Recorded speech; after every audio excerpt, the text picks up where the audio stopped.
c'è una preghiera che immancabilmente viene esaudita. Ed è la preghiera con cui chiediamo il dono dello Spirito Santo. Se voi dunque che siete cattivi sapete dare cose buone ai vostri figli, quanto più il Padre vostro del cielo darà lo Spirito Santo a quelli che glielo chiedono. Parte dal versetto finale del Vangelo della domenica il vescovo di Chiavari per sottolineare la bontà di Dio verso gli uomini e misura senza misura del suo amore. Dopo aver commentato il testo del Padre Nostro dell'Evangelista Luca, Monsignor De Vasini durante la celebrazione eucaristica presieduta nella chiesa di San Giacomo di Corte e a Santa Margherita Ligure per la festa della Madonna della Lettera ha evidenziato proprio come attraverso il dono dello Spirito Santo invocato si possa identificare l'esempio dell'amore evangelico. Lo Spirito Santo è il principio del nostro essere credenti. Chi è il credente? Non è colui che obbedisce a Dio osservando le sue leggi, ma è colui che assomiglia al Padre che è nei cieli praticando un amore simile al suo. E che tipo di amore è quello di Dio?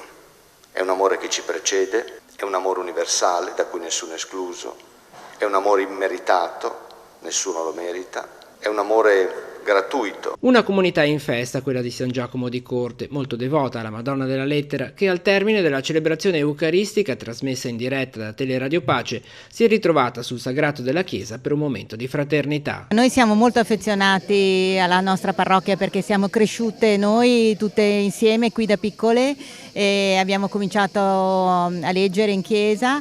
Crescendo abbiamo cercato di fare altre cose anche, quindi non so, il catechismo, adesso ci occupiamo anche della pulizia. Noi, ma anche le persone che vengono qua, villeggianti, sono sensibili e infatti è sempre una